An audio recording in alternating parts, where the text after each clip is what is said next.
일찍부터 숱한 문화를 받아들였던 열린 도시. 이곳에 두터웠던 권위의 문을 열고 지식을 꺼낸 사람이 있습니다.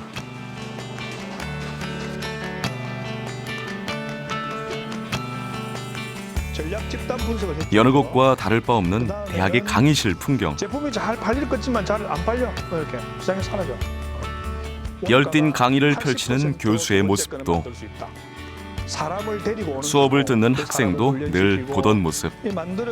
그런데 학생이 보고 있는 것은 인쇄된 교재가 아니라 스마트 기기입니다. 이제 보니 강의실의 모든 학생들은 두꺼운 교재 대신 스마트 기기를 보고 있군요. 핵심적인 역량은 뭐냐면 무거운 책 들고 다닐 필요 없이 수업 들을 때도 편하고 가지고 다니기도 편하고 해서 좋은 것 같아요. 교과서나 뽑아온 프린트물로 수업할 때는 필기도 되게 많이 놓치고 교수님 설명도 제대로 집중 못하고 할 때가 많았는데 앱으로 들으니까 타자로 칠 수 있으니까, 그리고 터치로 간편하게 넘길 수 있으니까 되게 수업에 집중을 더 잘할 수 있었고, 학생들에게서 참을 수 없었던 교재의 무거움을 덜어준 장본인은 부산대학교 경영학과 조영복 교수. 그는 지금 교과서 공유 운동을 펼치고 있습니다. 원론이나 개론 수준의 이런 그 교과서들은 자기 자신의 어떤 그 저작물이라기보다는 앞에 있었던 많은 사람들이나 혹은 그 연구자들의 연구 결과가 집적된 게 아닌가 이렇게 생각을 하거든요. 그래서 그런 지식들은 어떻게 보면 칸막이가 되어 있는 것보다 공유될 때 우리가 더 나은 지식 창조를 할 수 있는 그런 환경을 만들 수 있지 않을까 하는 그런 차원에서 많은 사람들에게 공유되어서 같이 사용할 수 있는 그런 그 환경이 필요하다. 연구 개발해야 되고 시장 조사. 그의 시도에서 주목할 점은 단지 전달 방식이 아닙니다. 저작권이 어떤 화폐보다 강력한 가치를 인정받고 있는 시대. 스마트 기기의 어플리케이션을 통해 대학 교재라는 저작물을 무료로 다운받고 공유할 수 있게 한 시도가 주목할 점인 것이죠. 가지고 있어야 되고 따라서 아무래도 학생들이다 보니까 경제적인 요인이 가장 큰 것 같고요. 특히 교양 수업 같은 경우에는 듣는 사람이 같은 과에 없을 수가 있는데, 그래서 책을 물려받지도 못하는 경우가 많은데, 그래서 책을 사야 될 경우가 많거든요. 근데 부모님한테도 부담이 되는 것 같고, 제 용돈으로 산다고 해도 대학 교재 값은 거의 한 3, 4만 원씩 하니까 되게 큰 부담이었는데, 이렇게 앱을 사용하면 돈도 안 들고. 지식의 상아탑. 하지만 그만큼 권위의 상아탑이기도 했던 것이 현실이었습니다. 오랫동안 전해진 지식을 편집한 원론 수준의 교과서도 저작권이란 울타리에 묶여져 왔죠. 앱을 통해 공유하려는 저작물은 그렇게 개인의 저작물이라기보다는 사회적 유산에 가까운 각 과목의 원론서들입니다.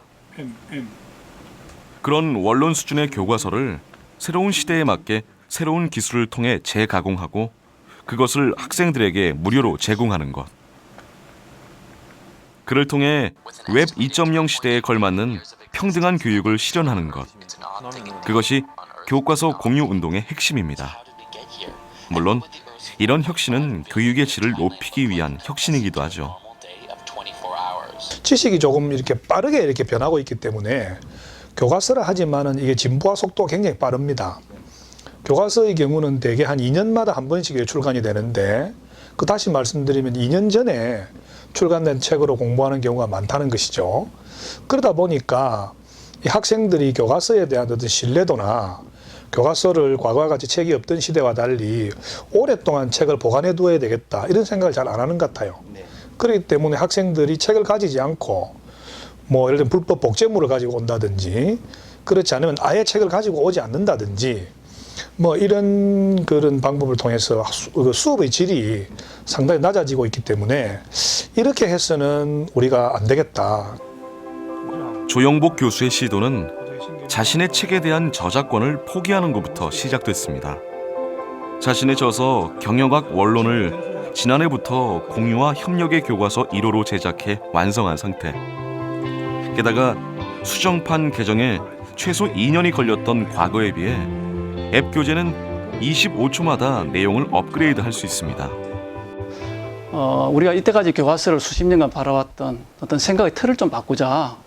그래서 우리가 교과서를 출판하고 책을 쓰고 출판하고 그것을 학생들이 사서 이때까지 전통적으로 수업했던 방식에서 벗어나서 엘빈 토플가 이야기했듯이 지식은 무한적으로 확산이 될 수 있는 이런 속성을 갖고 있기 때문에 온라인을 통해서 또는 웹상에 있어서 또는 모바일상을 통해서 이런 교과서를 공유함으로써 또 그리고 확대 재생산할 수 있다는 가장 큰 장점이 있거든요. 인적 자원을 채용하는 데 있어서 어떤 전략을 취하고 공유와 협력의 교과서 만들기 운동본부를 설립해 본격적으로 공유 운동을 펼치고 있는 조용복 교수. 앞으로 그의 포부는 공유 운동의 뜻을 같이 하는 교수 100명을 모아 전공별 무료 교과서의 100개를 만드는 것. 과연 그의 바람은 이루어질 수 있을까요? 어느 곳보다 높고 두터웠던 지식의 상아탑. 그곳에서도 지금 변화의 물결이 일렁이고 있습니다. 경제적 보상 이런 것들 준다는 것이지.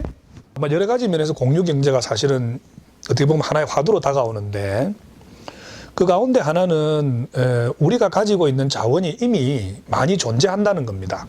다만 그것을 지금까지는 그걸 엮고 같이 사용할 수 있는 이런 그 플랫폼이 아직 마련되지 않았다는 것이죠. 그런데 지금은 이제 정보기술이라고 하는 이런 그 기술의 발달로 인해 가지고 공유할 수 있는 플랫폼도 굉장히 많이 만들어졌다. 그래서 앞으로의 우리 사회는 상당히 공유가 활발해질 거다. 저는 그렇게 생각을 하는 거죠.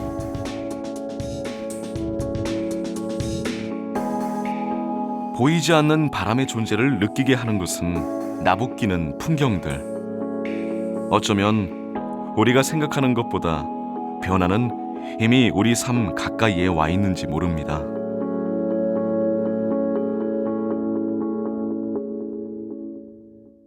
우리 한국 사회가 사실 빠른 성장을 통해 가지고 빛이 많은 사회이기도 하지만은 그런 성장 속에서 사실은 소외된 어둠도 상당히 존재하는 그런 사회라 볼 수 있거든요. 그래서 그런 것을 우리가 어떻게 치유할 것이냐. 예를 들어서 교육의 불평등, 소유의 불평등, 가난의 문제, 환경의 문제, 굉장히 많은 문제들이 있는데 그런 문제들이 이런 그 공유 경제나 이런 걸 통해서 저는 상당 부분 해소될 수 있다고 생각을 합니다. 예.